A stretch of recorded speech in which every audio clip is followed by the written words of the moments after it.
ladies and gentlemen, WhatIfAltHist is a guy on the internet.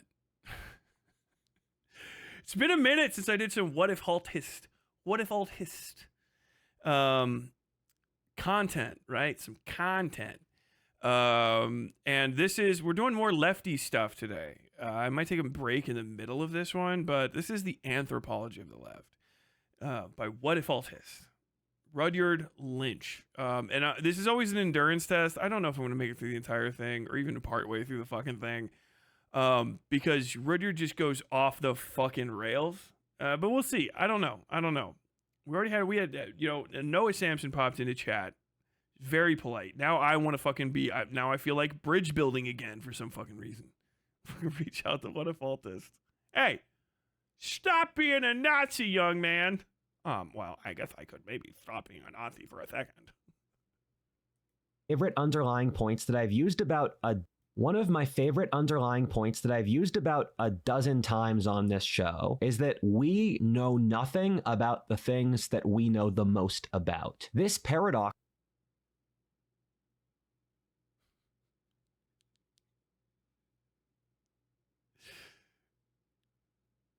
What? Is it just, so one of the things that you've noticed is there's a limitation to knowledge and you can't know everything. We know nothing about the things we know the most about. My man is so judo flipped into suit shit. It's madness. I love him. I don't know. I might go. I'm interested in the second Noah Samson video because the first one was good. Exists since you can only understand what something is based upon its underlying context. Thus, if you exist too close to something, you can't look at it objectively, given you don't have enough distance to see it for what it's not. An easy example of this, I think a lot of you would know from your daily lives, is that you can be in a toxic romantic relationship without even realizing it, since you're so close to your partner. This is very true of anthropology today. I mean, none of it follows. What does that mean? How would you not know? Isn't Rudyard a virgin? Isn't he just a fucking virgin? What do you guys think you were missing? I didn't have it on the screen. It's a fucking WhatIfAltHist video. There is nothing yet. Uninformative.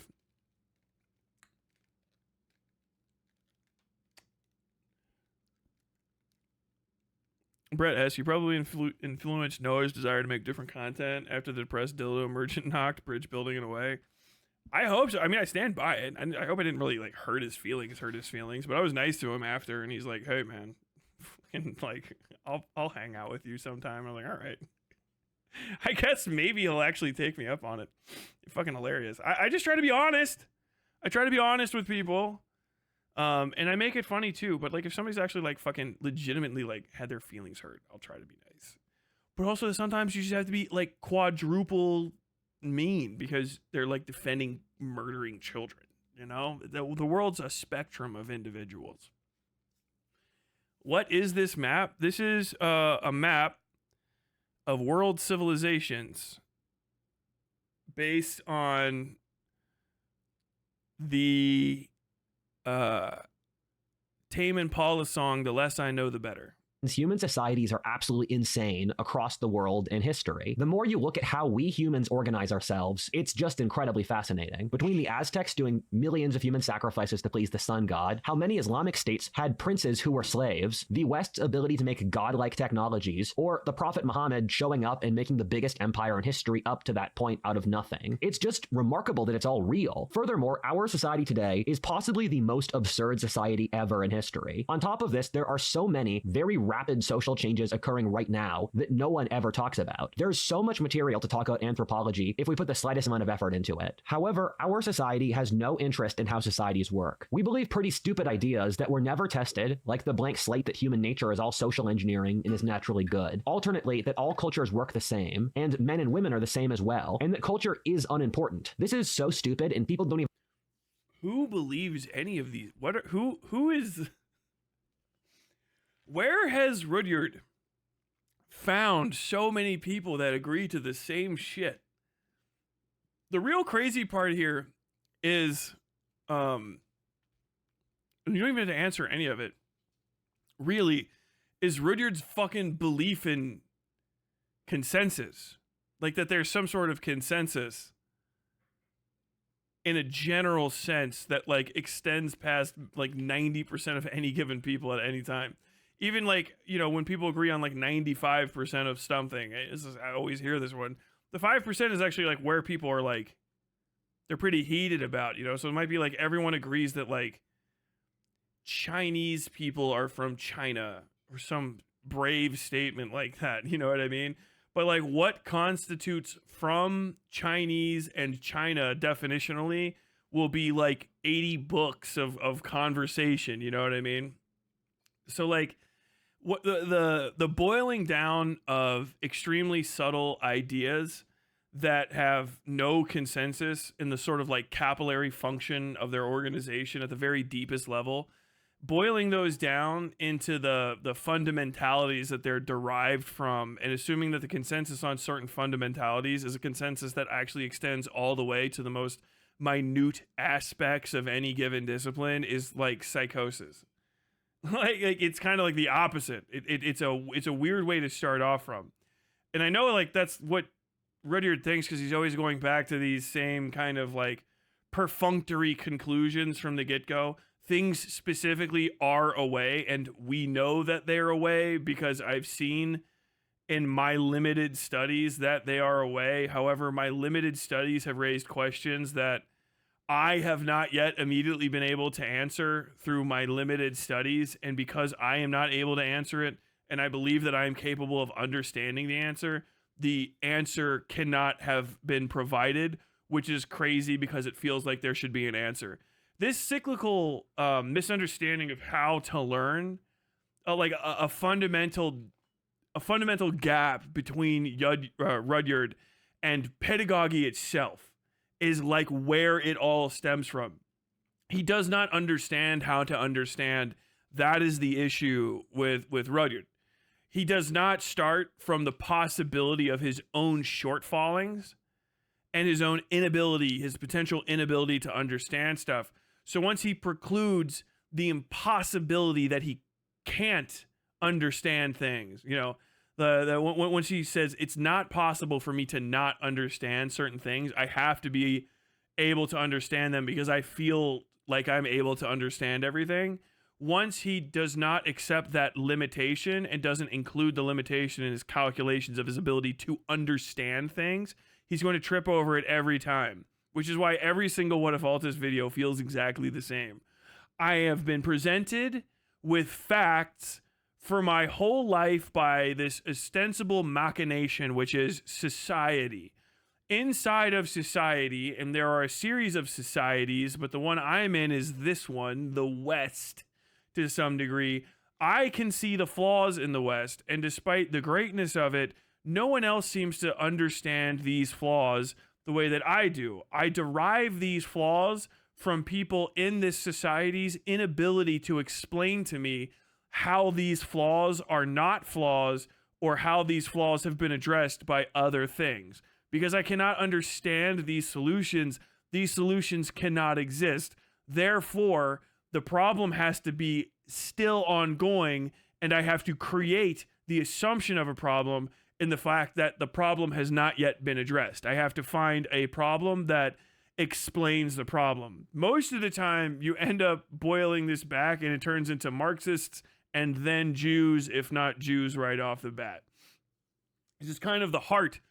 This is the heart of actual like intellectual anti-intellectualism. It's anti-intellectualism with a veneer of academics or academia and studiousness, when really that's not the case. You're starting off with a presumption that you can understand, right? And instead of working through to a point where you find the limits of your understanding, accepting the upward limits of your understanding, and then trying to improve yourself into understanding better, you just presume that what you don't understand can't be understood because it has to be fundamentally flawed. And because it's fundamentally flawed and you can't be, your perfection creates, or your image of your own self-perfection creates a series of additional hurdles that you never jump over. And so you constantly start every argument by falling flat on your face and getting mad at everybody or you're people that agree with you because it's not an uncommon problem. It's not like you're a unique type of stupid or something. Everyone else that agrees with your interpretation also falls the same way, and that conformity to failure the conformity to your united failure to understand what is immediately happening makes you think that you have some sort of like, oh, we've all arrived at the same point, therefore we're correct, where you haven't actually accomplished anything. Your shortcoming has just shown you all that you have the same shortcoming that you refuse to address, and so you think you have derived from that consensus, but you haven't done anything other than created a literal confederacy of dunces. Even realize how stupid it is. With all of this being said, we never study our own society anthropologically. What I once said to a friend is the reason we don't look for lessons in history is we know that if we found them, that we would be doing it really wrong, and we don't want to be held accountable. However, if we did the slightest amount of digging, we would find fascinating results from studying the anthropology of our culture. This is the first video of a two-part series. The next video that will immediately follow this one is on the anthropology of the right. We will be studying the right and the left as if we were looking at tribal peoples in the Amazon or the Congo. In this video, looking at the origins, strengths, weaknesses, and character of the left as a cultural formation. I can promise you the results will surprise you.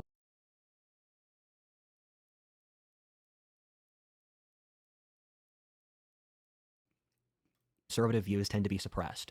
This makes finding unbiased news. Mainstream media is dominated by liberal voices, while conservative views tend to be suppressed. This makes finding unbiased... This is untrue.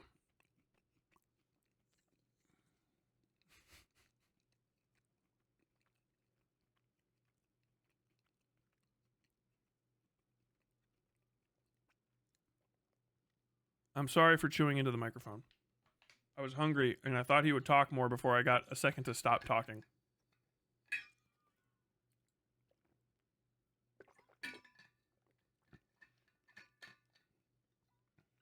The media is not very liberal at all. I mean, maybe it's technically liberal in a sense, but like the liberality of the media is such a misnomer that it's kind of like a nonsensical truism that people repeat a bunch and then feel like it's correct because people repeat it. The news reporting industry itself is illiberal. It's completely undemocratic. It's corporate. You can see even from this that there's just a series of corporations that control the media, and you can't go against the corporation that you work for in any way that they'll notice, or you'll be fired. So it's inherently anti-democratic and illiberal. Like literally just on its face as an org, there's only a few people that control the media, quite literally. It's a handful compared to the rest of us. And they decide what gets covered, and you basically just have to try to not get noticed by the eye of Sauron if you want to report on stuff. As far as the media bent, liberal ideas just happen to be right more often than conservative ideas from an American perspective. Conservatives presuppose a lot of their conclusions based on non-evidentiary starting points.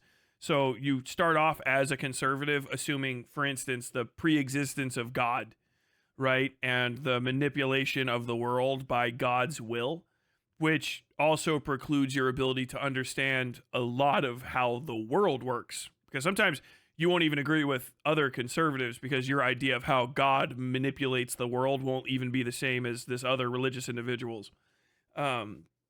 Along with a lot of other presuppositions. In conservatism, the means are kind of like the most important thing toward the end a lot of times. So there's a belief in deontological framing of society, right? Where you have rules that you first follow before you accomplish stuff down the line. So evidentiary rulemaking and evidentiary reporting even aren't necessary, which is why liberal reporting is better if you want accuracy, because the liberal version of things is usually to some degree ends based. It's more utilitarian. So you don't follow the rules to achieve a goal. You achieve a goal understanding what rules may or may not be bent, broken, or ignored, or must be adhered to in order to achieve the end. So that just gets you closer to the actual way the world works, and so it makes your reporting closer to real. Conservatives, it's not a moral judgment. There's no morality in this. Conservatives just legitimately don't value accurate and true reporting in the terms of like the reporting actually like melds with the way that the world works. Conservatives like want you to say the world works because the world was basically like, you know, in its way made by God. The world works a certain way and they want you to repeat the way that it works, and then they don't give a shit afterwards. You know, they just want you to basically like agree with the presuppositions of the pre-existing social norms that they've established. And so it just makes for bad reporting if you're trying to have your reporting be congruent with the way that the world works factually. Which is why people that want to know things tend to look less to conservative sources, because a conservative source is always going to be predictable. It's never going to tell you a new thing. It's going to tell you literally what that conservative outlet wants the people listening to that conservative outlet to hear, and what those people want to hear from that conservative outlet. And then whatever's presented will have varying degrees of truth, literally based only on how relative the story they want to tell is actually close to the reality of the world. Sometimes it's like it's the broken clock, literally how close you are to the broken clock moment of this is how we think the world always should be. The closer you are to that, the more accurate the reporting will be. The further away it is, the less accurate it will be. It's not very reliable, except for on the rare occasions where it is, because of the incidence of coincidence. You know what I mean? News tough and attention for right-wing concerns almost impossible. Thankfully, ground news helps me sort this out. Ground news. You're a ground news guy? God damn, they are really everywhere. I just listened to FD Signifier's fucking Black Cops video. I think it might just be Black Cops. Black Cops aren't going to save you. Is that what it was? I was just listening to FD Signifier's Black Cops video. He had a ground news. Ground news, you're suspicious as fuck. Too many ads. Ground News, NordVPN. Unless you give me some money. This isn't a news outlet. It's an app and website that pulls in related coverage from thousands of news sources so you can see how the same story is being covered across the political spectrum. Things underlying content. Since you're so across the world in history, the more you look at how we humans organize ourselves, it's just incredibly I use for unlimited access to all their features. Go to ground.news/whatif to get 40% off unlimited features. Oh man, you worked your little ass off to make sure it was actually spelled right this time, and I respect that, Rudyard. Not only would you be supporting my work, you'd also be supporting an independent platform that respects conservative views. I've worked with Ground News for years, and I can legitimately say that they are a good service, which I actually do use. Part 1. What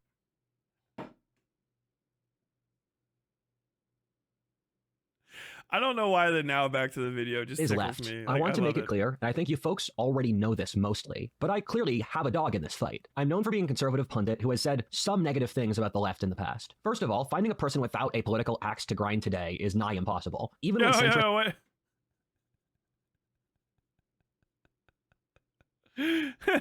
It drags everywhere, dude. I don't know. Oh, there's Atun Shea. Economic left, Mr. Beat. What if alt-hist? Libertarian right? Really? Mr. Z? Is this like a fucking Russian guy? Alternate History Hub. Is Alternate History Hub? That guy's like a Nazi, right? Like an actual like Natsock? Is that why he's economic left authoritarian? Show up and try to openly be as centrist as physically possible. They get shoehorned. John Hate? What does that say? Or Sitch and Adam. Constantine Kiss shoe on head. Or Sitch and Adam be like, we're centrists. We want to balance both sides. Listen to everyone. Leftists. They're fascists and hard right conservatives. Centrists. We never said that. We support things lefties did 20 years ago. The right. First, the gays. First time, guys. Welcome to the club. When did political internet cope just become like the fucking the soup du jour? Why is shoe on head a centrist? I still don't understand how Shoe-on Head became like the ultimate centrist. If I had to give it to anybody, I would give it to the guy we listened to like what was it, yesterday, maybe the day before. The Act Man. The Act Man is the most actually like centrist guy I think I have ever fucking seen. Like he actually pulled it off. Shoe-on Head is a woman, which makes her seem lefty, but she's like center right libertarian, right? She's blup, blup, blup, blup, blup, blup, blup. She does disgust politics. She just lets people be, I guess, who they are, because you kind of can't argue against it, what with you being one of them. But like, I don't think Shoe-on Head, somebody told me Shoe-on Head's a socialist. I've never heard her give any socialist prescriptions whatsoever. I don't think she's particularly like hardcore for workers' rights or anything outside of how they maybe directly affect her, and in a way that's like they would go away if they didn't, kind of deal. She's married to a Nazi, or at least a theocratic fascist. I don't know. I haven't pinned down Eudaimonia because he's like well, I mean, she picks the same guy again and again. He's got armored skeptic level of fucking crackhead politics. It's actually pretty fucking impressive. But there's nothing particularly like centrist about her, except for maybe like an overt political cowardice. But like that's fine. A lot of people have that. People have that on the left and the right. You know what I mean? Shoe-on Head was a very pro-Bernie person. Pro because she says so loudly frequently. Well, I mean, a lot of people say things. Oh, God damn it. Hold on. Delete message. There we go.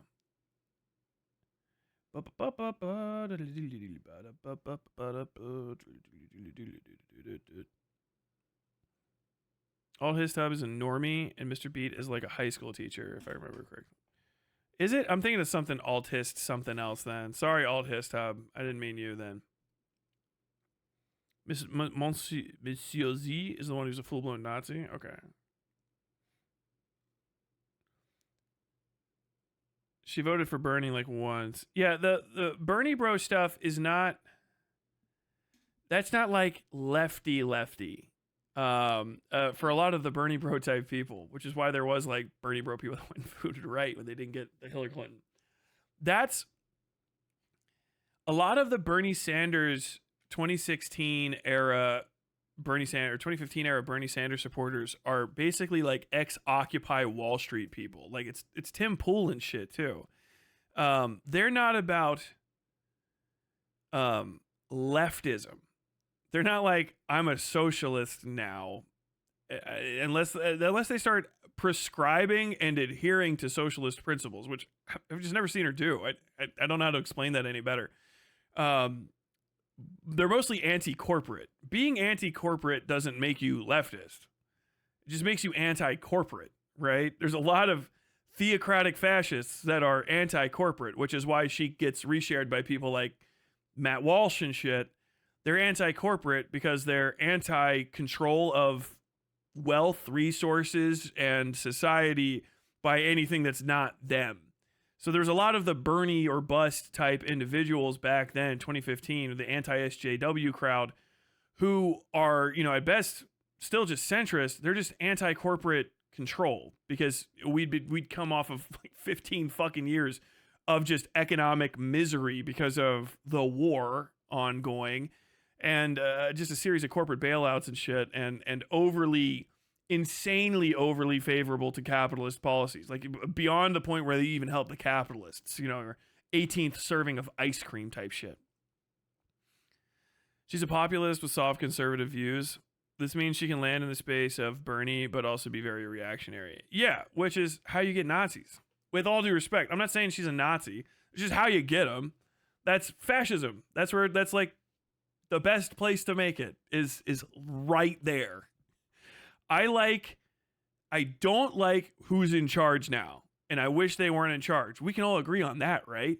Yeah?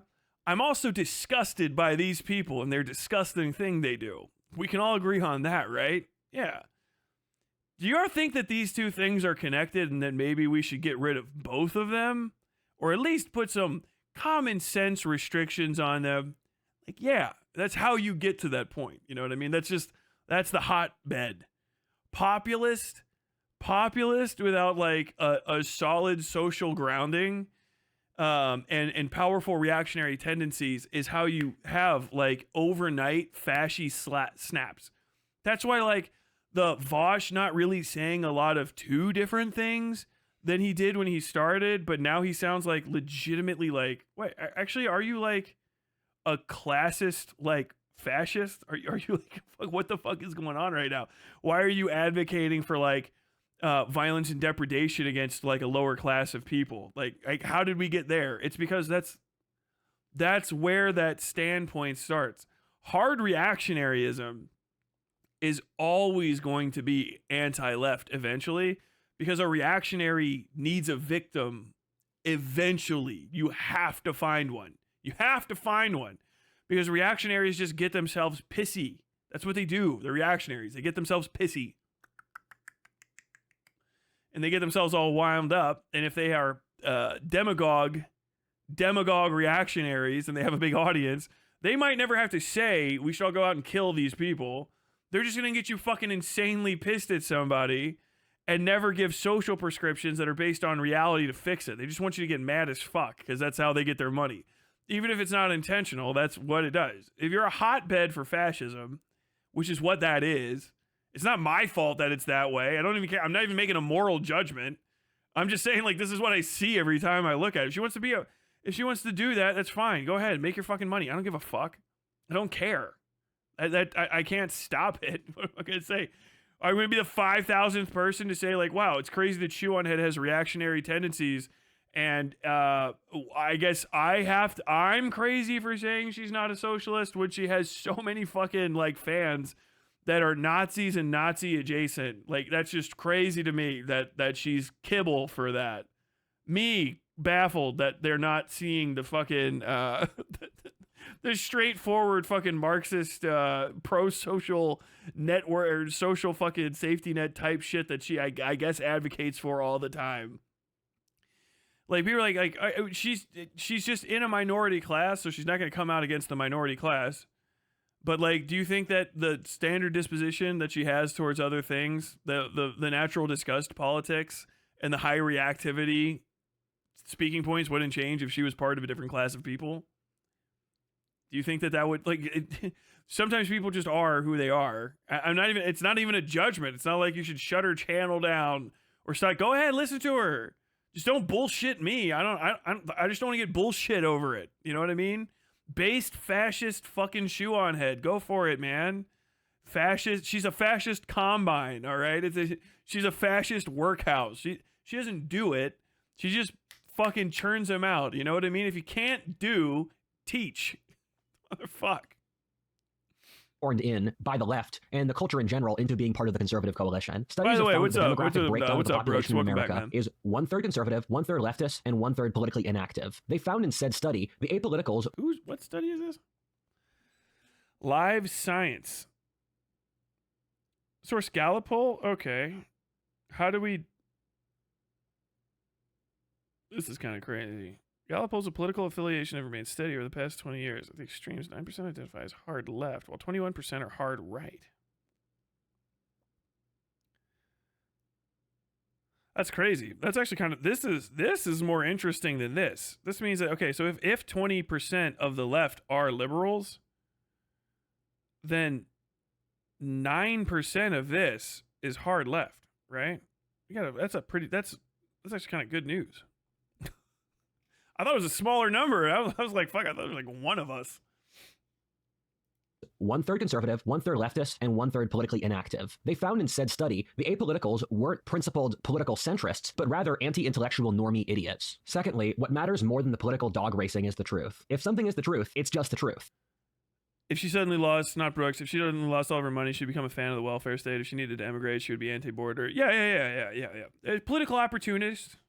Political opportunists make great fucking... They make great hotbeds for Nazis. I mean, that's kind of the point. You know what I mean? You know those Nazis that were like, man, I really actually very am surprised that we killed any Jews at all. They're probably dead fucking serious. Like, not all Nazis were like, Nazis. Like, we want to do it. They were just political opportunists. And then the opportunity they took resulted in Nazis. And then all of a sudden they're like, why are we going to, but we're actually doing it? For real? Like, Schindler's List. Oskar Schindler is a political opportunist who accidentally assisted in the fucking creation of the Nazi fucking party and its establishment, and was very well rewarded for it because he wanted to fucking outcompete Jews. Like, and then he went like, oh, are we actually going to start shooting them all day? Well, can I have some to work in the factory because all of our German boys are out in France, so I need someone to do this. Can we get some people on the lathe?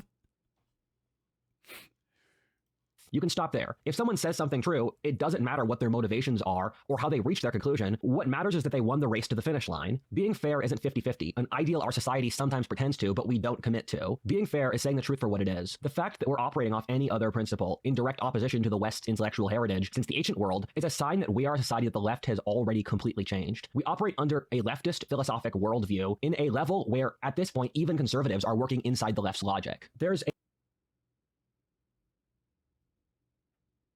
I agree with that. He's actually right. Base, WhatIfAltHist. He's actually correct. Hold on, I'll explain this. That's my heating pad for my back because I'm gonna die before most of you young people. He's actually correct about this, which is a funny thing that I found out. Basically, without getting hyper into it, Marxism is, in dialectical materialism, is the seed from which the scientific method was created. Like, kind of without reservation. There's obviously like other things that kind of went into it, but those philosophical schools extending up through Marxism basically built a system where you have to say, well, I'm going to look at what I have and then put things together, and then what I have at the end, that's going to follow a single path, right? So I'm going to see what I have, and then I can do stuff with it and understand it and then know it. You know, that progression. Very good. It's a very good one for understanding the natural world. It's better than some of the preemptive ones, which you're like, well, what we know first is that God did all these things, or some sort of other force like God did all of these things, and using those truths in conjunction with the natural world, we will discover truth. Terrible way to try to figure out shit. First off, because the what God did stuff, God never tells you, or the natural world never tells you, so you kind of have to make it up, or someone does. Or you write down a book, right? And the book tends to just get old if people keep using it, and then sometimes people rewrite little bits of it, and sometimes you get the book from a different society entirely whose language you don't speak very well because you're a bunch of illiterate peasants, but now you're in charge. And so you kind of just start assuming what it says or mistranslating it. And then you say all kinds of different shit, which is so that lack of pass by, even if it was true, okay, maybe the first day of the Bible, everything worked. 2000th year of the Bible, maybe it's a little fucking off kilter. You know what I mean? With dialectical materialism and ultimately the scientific method from which that was derived, or the scientific method was derived from that, you have to look at the material reality of the world, okay? You have to say, like, okay, these are things, and my presumptions of what the world are have to be based on the things I can see, put together, and then I have to achieve something at the end. The problem with that for conservatives is that it excludes essential morality from the equation, because generally essential morality has nothing to fucking do with the natural world. And excluding the essential morality from it is bad outside of the most clean, aesthetic, non-subjective sciences, in which case all that shit's fine. The problem is, as you put the material dialectic shit, okay, boom, all right, hard science, dialectical materialism, scientific method, okay? Everything is just really what it is. You start coming across a few issues, all right? Well, I guess, we're kind of finding out the Earth is not 5,000 years old. And everyone kind of goes, okay, that's okay. And then, you step out, you have things like there's germs. Germs are real. I don't like it, but fine. Okay. You I can see the efficacy of this, because you talking about your magic little tiny gremlins that live under the microscope has prevented the smallpox from annihilating my country, kind of shit. You get a little bit further and further and further out of there. You use the hard sciences and the hard scientific method in order to understand more and more stuff. You start pushing out of pure objectivity, small scale, extremely hard sciences into softer sciences and into subjective understandings of the world. You still progress outside of the inherency of the deontological truisms of morality and stuff that was handed down, God's true design.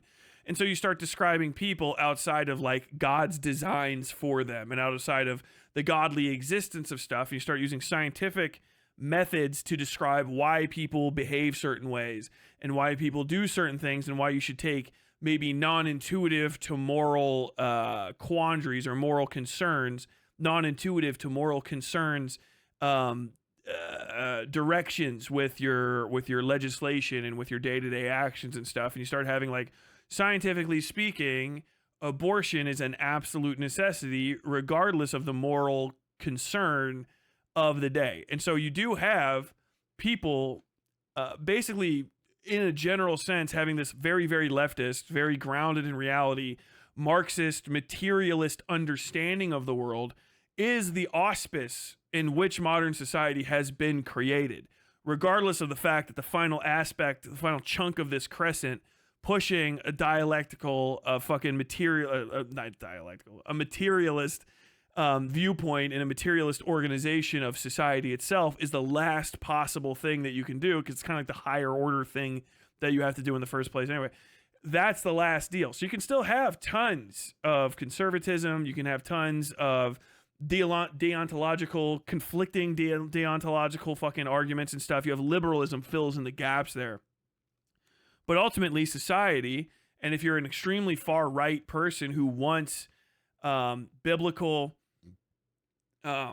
Quranical, Talmudical, deontological, given by God, understandings of the world, you want to have those impressed upon your definitions of reality and upon how the moral man or the moral woman must act in society. That starts getting pressed upon a lot. But with liberalism, you can kind of have all of that as a stopgap in the middle. But still, the leftism is kind of really what has created the good parts of society. So you can't just throw it out with the bathwater. Otherwise, you collapse like the technological service state. But everyone is kind of existing in a pre-existing leftist narrative that a lot of righties are trying to find their place in. You know what I mean? Because the unfortunate fact of the matter is, when you're the broken clock and it works sometimes, okay. But if you're the slow clock and eventually you're about to start hitting fucking true, it's impossible to ignore. You know what I mean? You have less and less excuses all the time when the mathematics are just constantly in the favor of the people who aren't on necessarily the side of God in your eyes, but who are just happen to be fucking for some goddamn reason right almost literally every fucking time. People just start going in that direction because there's more security in the consistency and the correctness of it.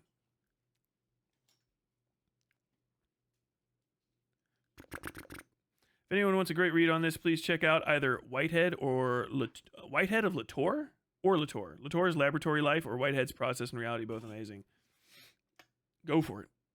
A book by Tom Holland called Dominion, and it's about how much Christianity influenced the modern world in every conceivable way you could possibly imagine. I made a previous video on this topic if people are interested. What Holland says is that Christianity has influenced the world so much so that even people who are purposely anti-Christian end up becoming indirectly Christian through taking Christianity's assumptions about the world without even thinking about it. The irony is that the anti-Christian left does this given the values of the meek being good, equality, progress, and utopia all stem from Christian thinking. This is the broken clock. Again, it's a hard thing to fucking swallow sometimes. But aspects of certain belief systems, even if they are largely worthless, may have one specific thing that's great.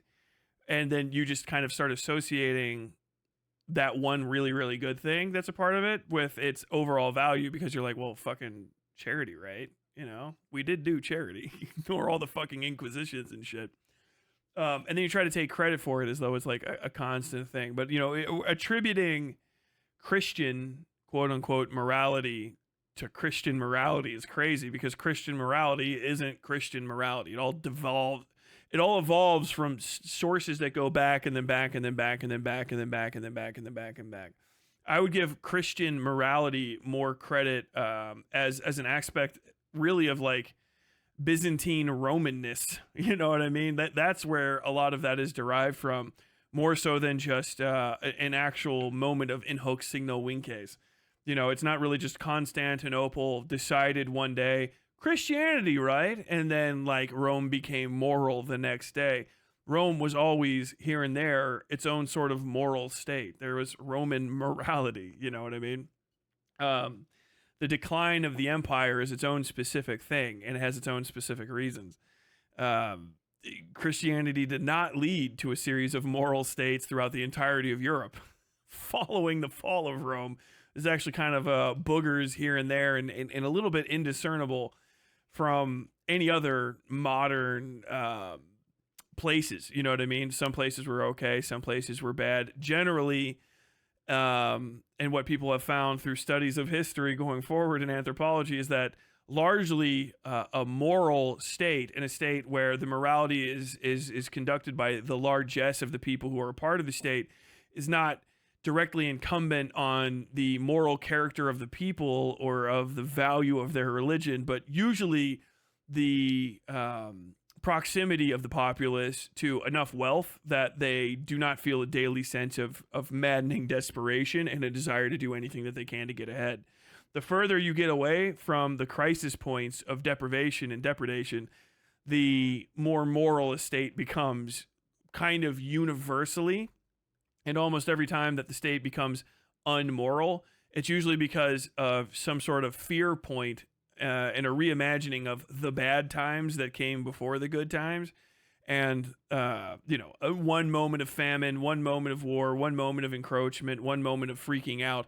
Then you have a dip back into amorality, and then you have more morality as it comes back, as more resources are spread out amongst the population, and people have more of a reason to abide by the social contract. It's kind of like basic philosophy, really, when you get down to it.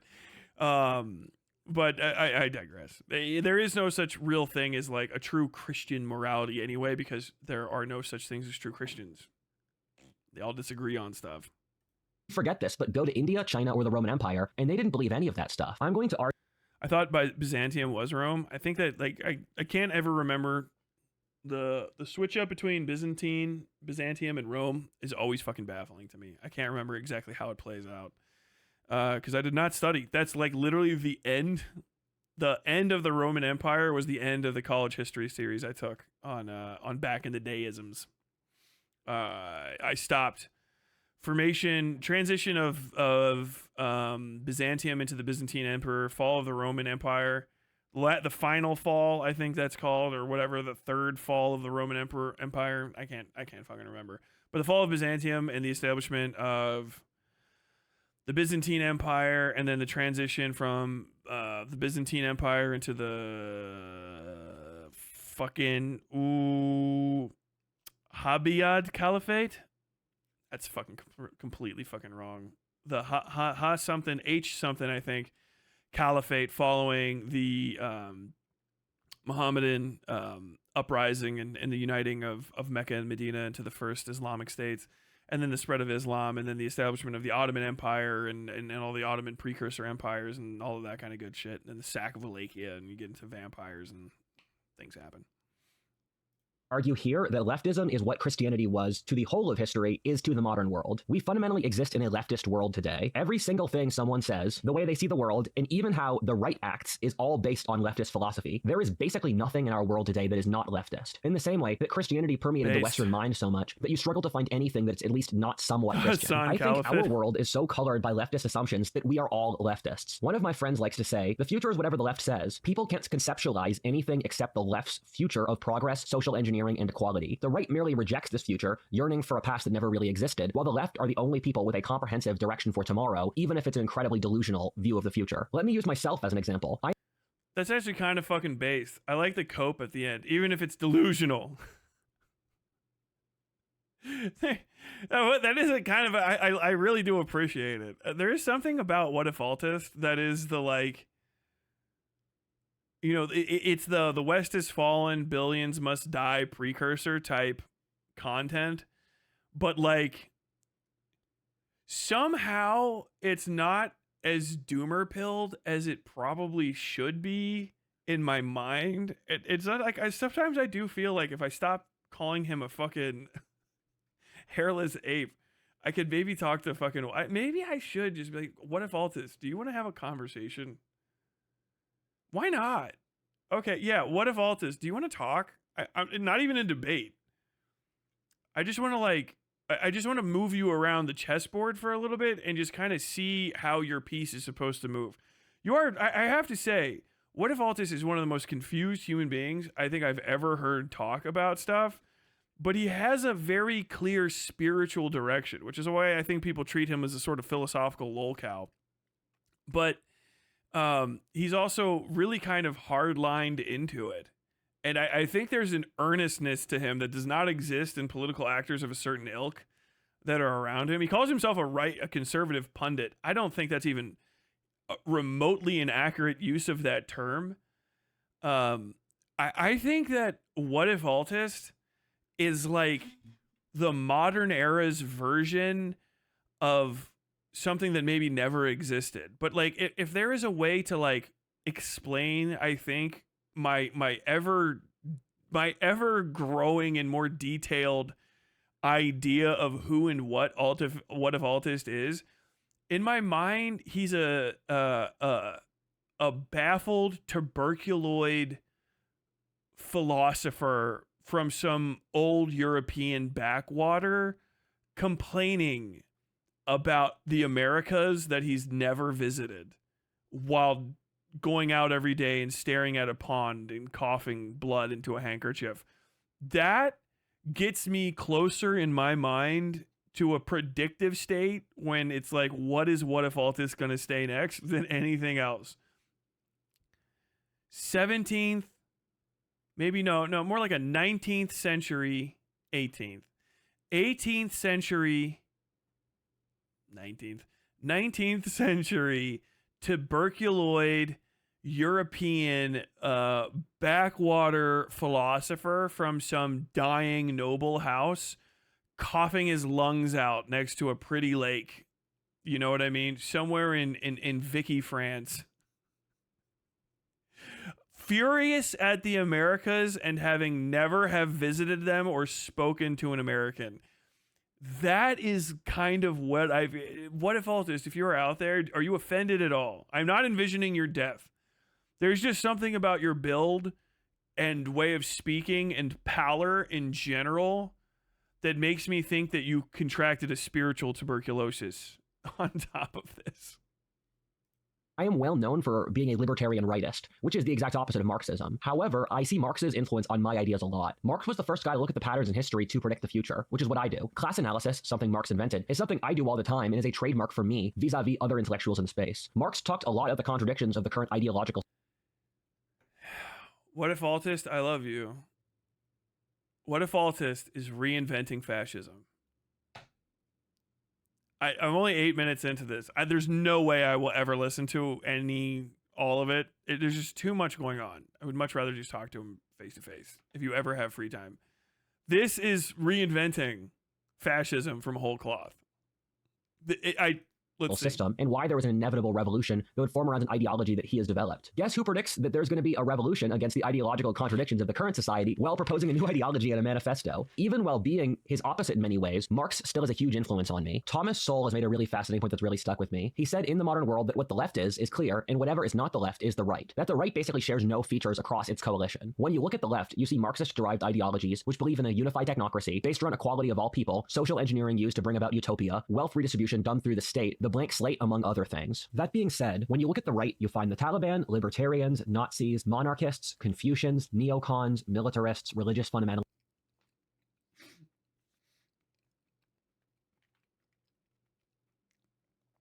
This man has never read a full Marx book. I guarantee it. Fucking I haven't. Shit's long as shit, dude. I read some primers. I read some Eduard Bernstein. Like, goddamn.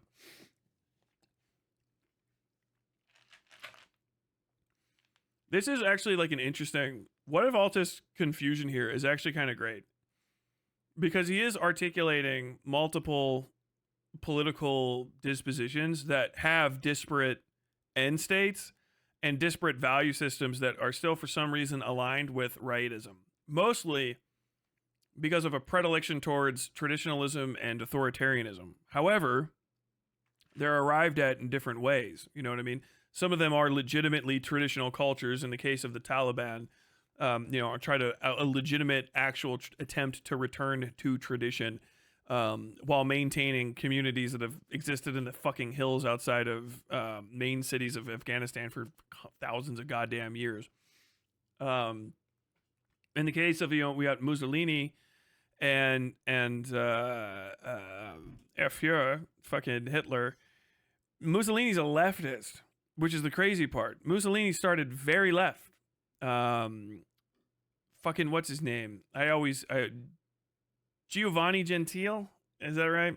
The architect of the fascist party of Italy, and then later Mussolini himself, started off as leftists who understood some value in the analysis methods basically handed down from Marx in his writings, right? Das Kapital was very, very popular back in the day. I'm just going to tell you that right now. The fascist bloodline begins with really Giovanni Gentile and Mussolini articulating a departure, and very much, and this is what I'm saying, like, shoe on head is like, Y Combinator for Nazis, because they started the same place. It was a disapproval and disillusionment with the post-industrial revolution societies that they were starting to live in that created insane wealth gaps, depredation of nature, and were basically, in their own way, these industrial societies, like a slight against God himself because of how disgusting they were. Literally, like, post-industrial Europe was a fucking cesspit. They made up new diseases every day.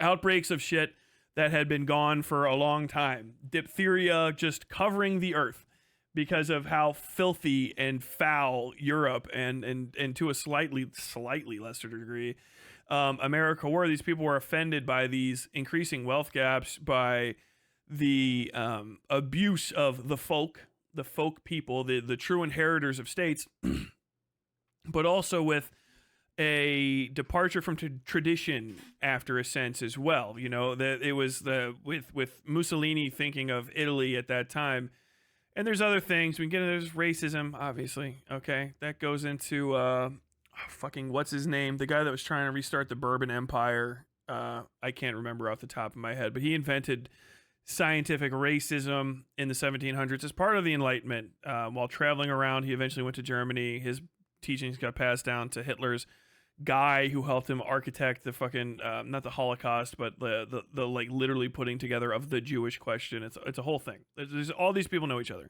It all starts with France, as with everything in Europe. All of the bad shit start with France. Anyway, Mussolini was putting together this idea of a different type of Italy that he could first off make not shit, and nationalizing these industries, putting everything together, bringing shit in, and using these socialist policies with some of their worst excesses curtailed by a focus on tradition and like a return to Rome, that kind of stuff. Mussolini walked so Shu could run. I'm double checking with chat just in case anybody has any corrections for me, but the thing is it is strictly speaking a leftist starting point, especially when it comes to the economics. And they took over. There's mass nationalization of industry and stuff. The National Socialists were really socialists. They were National Socialists. He passed his system on to him, who made his own changes, of course. And this goes down to the sort of redefinition of what fascism actually is and socialism. There is economic left socialism that is authoritarian right. If you see it in fucking Stalin and the depredations of the USSR against the peoples, particularly of Ukraine, but of Poland and their holdings in the north of Europe and the far west of Asia. This literal leftist socialist move towards basically taking the control of industry and of capital away from the current capitalists, from the self-appointed oligarchs of society, and returning it to the people is sort of the starting point for a lot of these things. Now, socialism goes in a lot of different fucking directions, right? And no socialists agree on what direction it should actually go into, or which one will actually successfully achieve a true communist state, or even if a true communist state should be achieved at the end of it. It's a whole bunch of fucking bullshit.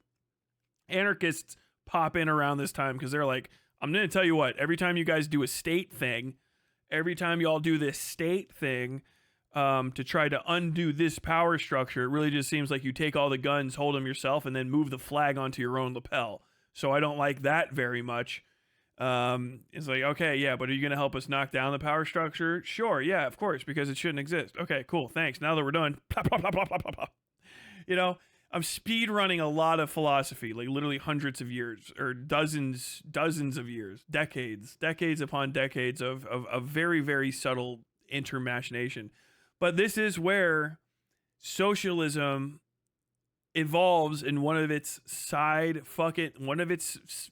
tree sucker side growths into fascism, which from there takes itself and runs. Fascism goes into a lot of different directions. One of them is National Socialism, a national version of socialism where the nation is predicated on the belief that the white Aryan race is the true people that society should be based around, and that because the society is set up for these people and these people are running it, anything the society does benefits these people. So we don't need democracy or anything like that. We only need one good leader who is the most articulate and basically God-sent individual who is going to lead this master race into the future, because he is the most of this thing. Then he can be in charge of it, and he can decide where and what and this and that, all the things go down. And it's like, well, it wasn't perfectly that. And it's like, of course it wasn't, because people are still human and everybody wants to get their bag. That's why liberalism is so perfidious in its own ways, because everybody kind of wants to be a liberal if they're not on top of the fucking cheese wheel. Everyone wants to go like, well, maybe just a little bit more on my side, and I kind of want to have as many freedoms as I can personally get. And then you go in that direction, you get libertarianism and shit. But basically, yeah, that the confusion that comes from this is, how do you get to these hard right in our mind, these anti-socialist actors kind of from socialist and from the issues that socialists bring up, the excesses of capitalism, the depredations of industrialism, the depredations of class separation, and the articulation of class, which articulation of class and class consciousness is necessary for fascism, because saying you're an Aryan is class consciousness. The whole point of Triumph of the Will is to establish class consciousness in a race of people, the so-called Aryans.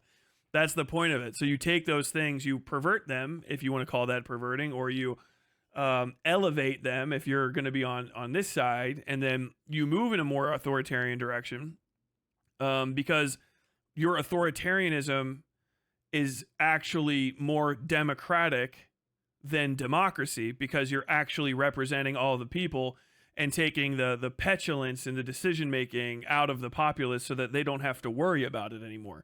That is one of the shortcomings of socialist engineering of a society, is that if you don't have a control on that aspect of it from the start, class consciousness can very rapidly deteriorate or accelerate, in any way that you want to say, into not understanding the deprived versus the depriver, but rather a specific type of good person versus a specific type of bad person.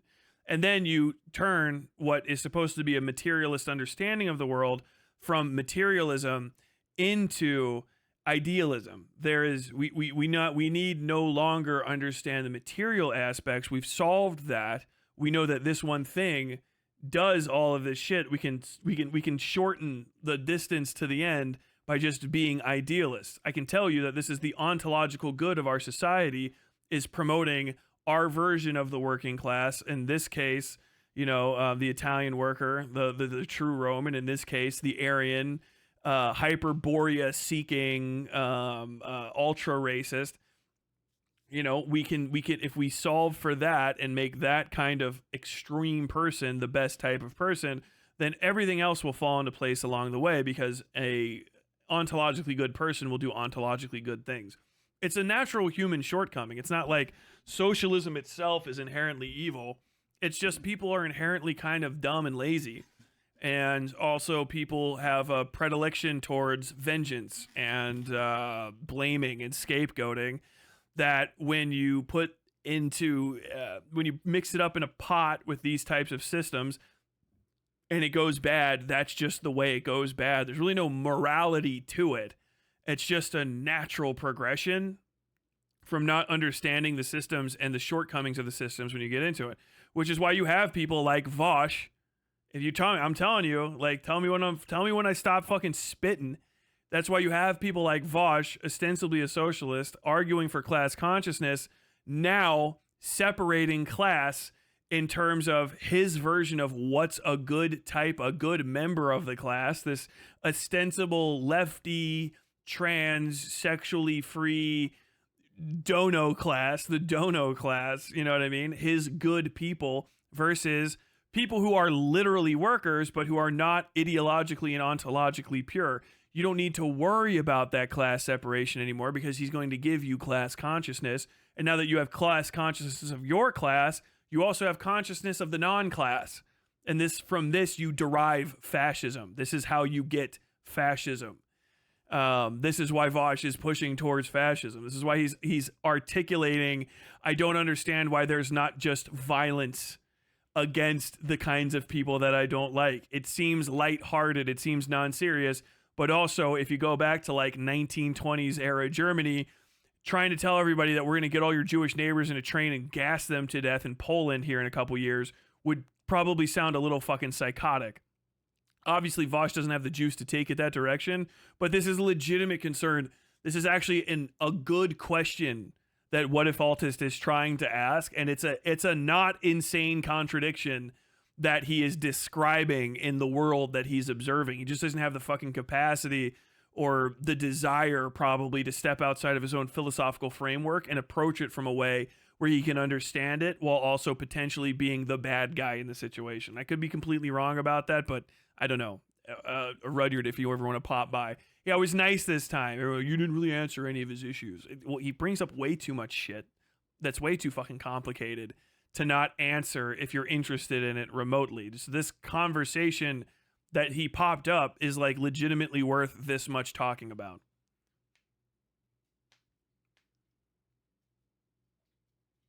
I'm a little confused. Does Vosh want to be the horse or the child? Yeah. Both. Oh, hi. What's up, Bug? The NSDAP's party program containing socialist values is argued to be propaganda. It was discarded when Hitler came to power, where he later suppressed unions and persecuted actual socialists. Well, that's the thing. It's actual socialist. And it's the propaganda aspect. What I'm describing is a progression. Once you've moved in that direction, you've established the precursor state, right? Once you establish the precursor state, the literal revolutionary state, you can go in a lot of directions. And once you start going in a direction, you can abandon anything that's unnecessary to progression in that direction. And when you go to fascism, all you have to do is literally solve for any non-fascist. So yeah, you're going to kill unions. You're going to do all this stuff. Socialism does not mean unions. It just doesn't. As a matter of fact, a natural progression through perfect socialism to communism, you don't have unions because you don't need them. Trade unionism is a type, a subsection of socialism that articulates class consciousness and class protection through the establishments of unions based around, in this case, trades, right? To collectivize and maintain bargaining power at the lower levels in order to maintain, if not a dictatorship of the proletariat, a voting membership of it. You know what I mean? There's a lot of different directions that it can go. Once it's changed, it's no longer precursor socialism. so to say. If you go back to, the USSR and its evolution from precursor socialism, post-Bolshevik revolution, you still have anarchists hanging around. You know what I mean? You have all of these disparate, not Stalinist camps that exist. And then once we start moving towards Stalin, the easiest path forward is fascism. And it's also the most beneficial path for the people that have the most power post-revolution, post-precursor socialism, post-revolution. Once you start going on that path, it's impossible to stop the momentum. And you end up in a completely different place. You have to. Because precursor socialist societies, even if you get to communism, pure communism, you're going to move so fucking far away that it's not going to look like what it looks like at all anymore. It's going to be a different place completely. So you are going to, it's going to seem like propaganda. It is. You're advertising something and you're selling people, and then it's a rug pull. It is a rug pull. But you got to understand that the rug is always going to be there, and the propensity and ability for people to pull it always will be as well if you're not completely aware of it. Simply moving in the direction of socialism or embracing socialist ideals or socialist, descriptions of the world or a socialist, a good socialist feel in your belly does not make you a naturally moral person. It does not naturally create socialism on Earth. And it does not preclude socialism from devolving into anti-human, anti-life organizations like the ones pictured here. That's just a thing that people have to come to grips with. And the cope around well, it's not true socialism. Kind of nothing really is. But if the socialist precursor setup can be there, if people can say, I'm a socialist, argue on behalf of fundamentally socialist principles, say hey, we're all going to be socialists here together, come in, hang out, everyone's there. It's oh yeah, we're all different types of socialists. We got anarchists, we got fucking trade unionists, we have the whole fucking kit and caboodle here together. And then you stop paying attention for 1 fucking second. That's not really propaganda at that point. It's literally, it's organizing. You know what I mean? You're building the revolution. You're building the precursor socialist state. We want socialism. We want it. There's questions that socialism answers. You're going to go in that direction. However, certain answers that come past just, we want to move in a direction of socialism, require more and more and more and more subtle manipulation of the system in order to maintain the best value for everybody. But once you permit something like vanguardism or single control of the situation, not only does the direction of the revolution start going towards that person, the pressure for leadership goes in a singular direction, it's also that person that is the most responsible for making sure that the thing does not turn into dictatorship, that does not go in the direction of fascism, is the person that is most likely to benefit from it in insane ways. Literally, you can become a fucking petty god in a fucking a fortnight. They're the ones that are responsible for pushing the fucking control back to the people, but also they're the ones that are most likely to be corrupted, that have the most to gain from their corruption, and who the people are very often most in favor of engaging in just absolute corruption right off the bat.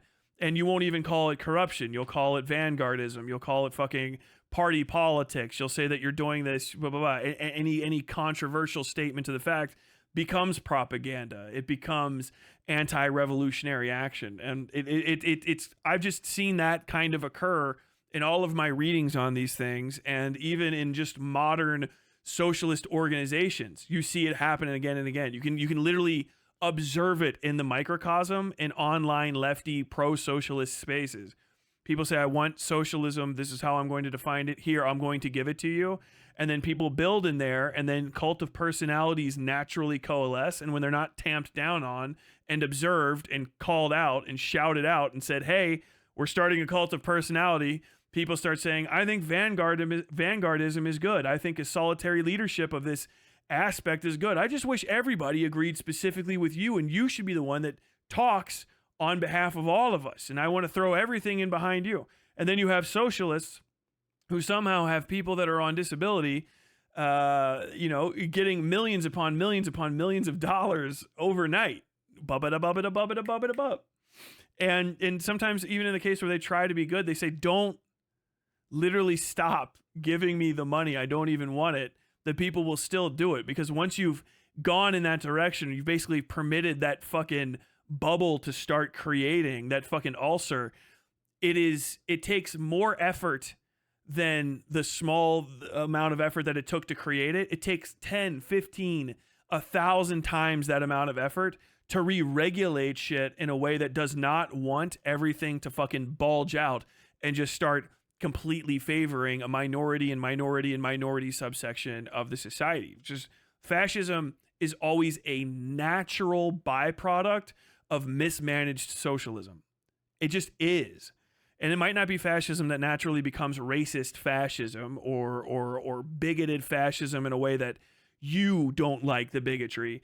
It might be bigotry that you're actually fucking hot for. You're like, I fucking love this. No, I'm sorry. I don't know if you understand this, but I have an ancestral hatred of this thing. And as a matter of fact, I believe that vengeance is ontologically good. It's like, oh yeah, well, this guy says he can make sure that our class, we have class consciousness, our class of people will be put over the top of these individuals, and we're going to get back what they stole from us. Like, how do you've heard that before, right? Hopefully not just when these kind of guys say it, but also probably from your favorite streamers of note, probably from them as well. You know what I mean? High-placed, outspoken voices on the left, again and again and again and again and again. You just give me a little bit more power. You just give me a little bit more money. We can organize. What we're gonna do is donate. We're gonna raise money. Because the ideology of socialism takes a forefront to the materialist action, and then once the ideology takes hold, people can get whipped into a fervor real fucking quick. And a lot of times, the kind of people that are the most well-spoken to put the lid on the fire and calm the boiling pot, those individuals are the least likely to have also the disposition to push their way to the forefront and actually call out a cult of personality that is going to turn on you like fucking hellfire the moment you say, I think that this is fucking weird what you're doing, which you guys have seen happen to me a number of times. I'm just literally, all of these things that I do to these other communities, fucking Demon Mama, Vosh specifically, it comes from my philosophical, I'm not making this up off the top of my head. I've thought deeply about this in the dark nights where my fucking, my insomnia keeps me up and my back is aching. This is the shit I lay about and ponder, and then I bring up PDFs and search through it. I'm like, am I fucking crazy or not? And that's always my question. That's if there's any reason you should trust me, it's only because I keep saying am I fucking crazy or not? Because the answer can be yes. And then I have to grapple with that.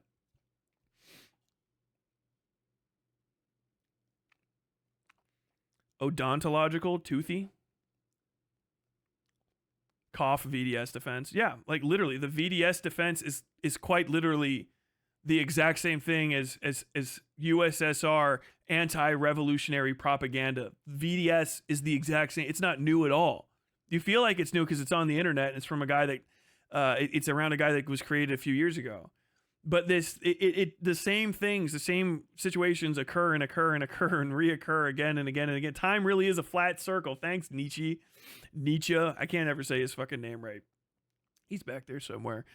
But like that's the case. It's anti-revolutionary propaganda, and it comes up the exact same way. We can't ever, because once you push from materialist into idealist descriptions of the value of your state or your society, even if it's a small sub-society, a micro-society like exists on the internet. What do you mean a micro-society? You mean like a community? Yeah, like a community. These words all have meanings and they mean the same thing basically every time. You're just re-articulating that specific concept. Yes, this community has now become a vanguardist social fascist community. It just has. And now they're engaging in anti-embarrassment propaganda because the material value of the community is no longer an extant and obvious thing, a materially observable thing. So it has to have ideological value, and to have ideological value, it cannot be permitted to be embarrassed. And so anti-embarrassment action must be taken at all times. You cannot have anti-revolutionary propaganda. You cannot be permitted to engage in or interact with in a positive way, VDS. It's the same thing. And it's like, it's not like a crazy connection that I'm making. It's just, I see it happen again and again and again and again. Like, there's probably subtle differences, but I don't think any of the subtle differences between all of these things that pop up really account for some great detraction and moving away from the fundamental premises that these states and communities and situations are built upon and that lead them astray. The term is a play on Trump derangement syndrome, which performs the exact same thing. It's vanguardist. Trump is a vanguard of fucking of MAGA. MAGA is a class of people. That's why they literally, like, the same thing yet again. MAGA is a class of people in America. They articulate themselves as a class of people, which is why when Hillary Clinton was saying, like, these MAGA people are a basket of deplorables, everybody that had MAGA class consciousness, which they developed through his very, very, very consistent propaganda and the propaganda built up by other people that are around him. Some of whom were big fans of Stalin and Lenin. They developed a class of people, the MAGA class, a literal fascist class of people based on socialist principles of class awareness and class consciousness and class development. They built that. They use the same rhetoric that people have been using fucking for years. And it's not a moral thing. It's just a very effective way to create a false sense of class consciousness, a minimalist and essentializing sense of class consciousness that can get you an immediate and expedient political end. That's kind of the point of it. That's why also it doesn't last forever, because the MAGA class is only as valuable as its ideological concreteness, right? And that's falling apart because Trump lost. There will be people that are going to call themselves MAGA Americans for the rest of time now, basically until the last of the ones that are here right now that are in their like 20s and shit die out, and it'll go through permutations, and probably in like 30 years we'll see a resurgence of pseudo fucking hardline authoritarian conservative principled people who will, in our view of where we live right now, seem considerably actually more left than we are. And they will make up a story. They will narrativize about MAGA, and they will create a new MAGA, and they will fall in line behind their new Trump, which may or may not be one of the actual Trump children. Probably not, but it'll be some version. I remember MAGA when I was a child. My dad fought for MAGA. But aren't all political collectives like that? Not necessarily. You have to account for all political collectives, you have to be able to describe all political collectives. It's just the ones that develop along these lines that have become extremely notorious and actually prevalent and competent at holding, taking, holding, and then using power have a similar disposition. But not every single buildup is like that. As a matter of fact, America specifically is not like that. America does not have a vanguard party. America is an extremely liberal democracy. We're libbed up as fuck. We're lib cucks like you wouldn't fucking believe, which is why we don't have a lot of famine. Honestly. The sub-political parties, maybe, yeah, but that's also kind of a reason why singular Politburo type political parties and single party organizations of countries should be massively avoided, to avoid seizing power like that. One of the worst things about America is the two-party system. One of the best things about America is the fucking two-party system, because having two reactionaries constantly faced off against each other creates a situation where neither of them can permit the other to blink or they'll win. And so there's always an ability, no matter how slightly off balance it gets in one direction, you always have the ability to leverage, even as a small person, some amount of control over the natural political existence of the country.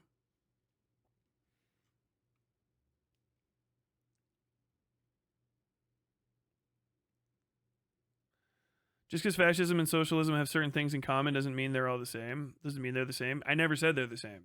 I literally, that doesn't even come from all of the shit that I said, and I'm disappointed in you for trying to make that point. And I'm like legitimately a little upset with you.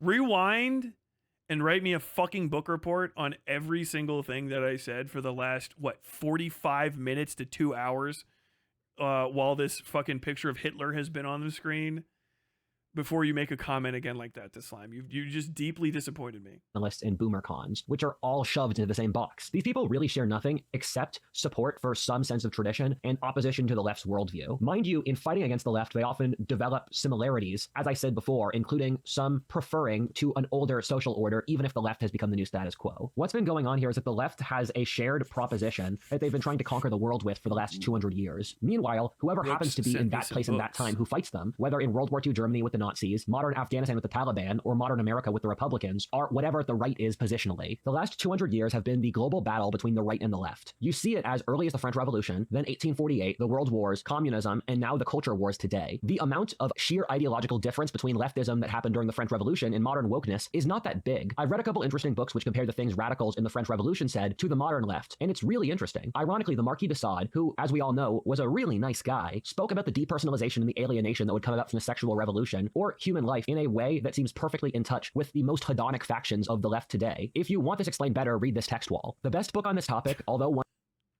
Okay, that's probably going to be it for me with Rudyard for a second here. Read this text wall. Why would you even do that? This guy has like 16 fucking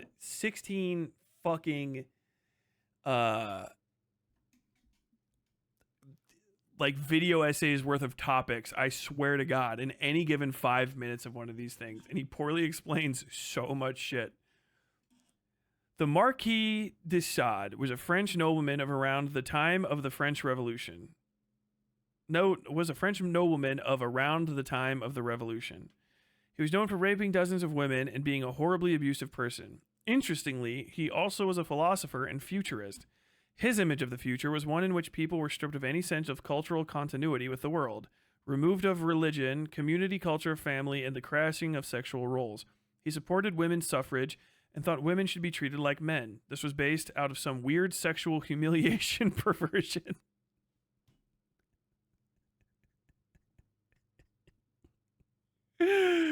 Whoa. Rudy, are you saying that the Marquis de Sade was the original libcuck? Is this text wall an assertion that the Marquis de Sade himself was the original French libcuck? A literal un-American libcuck? God damn. He supported women's suffrage, but this was based on some weird sexual humiliation perversion.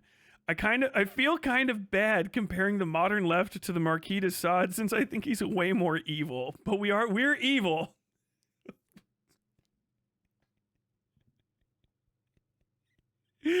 But the Marquis de Sade is way worse, guys. It's like comparing a moderate conservative to Hitler.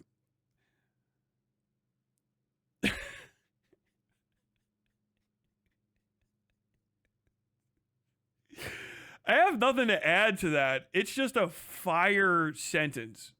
It's just the phrasing is like, I would have never thought to put all of this together this way. There's something about him that just tickles me pink. I think I'm never going to be mean to Rudyard again. Oh, Rudy. However, I see in the Marquise this foreshadowing of the most insane factions of the left today. If I'm being honest, I kind of admire how open de Sade was. Even though he was very evil, being that far out there requires some kind of twisted courage. Is this just my statements about Kanye West earlier in this program? Again, but from Rudyard about the Marquis de Sade? My God. God bless Rudyard. God bless Rudyard fucking Lynch. Where else does this go? Is that Tony Soprano? No, it's not. Said around the time of the World Wars that the greatest crimes of the next century would be caused by men sitting behind desks wearing suits, acting out what they believed was good. He also warned...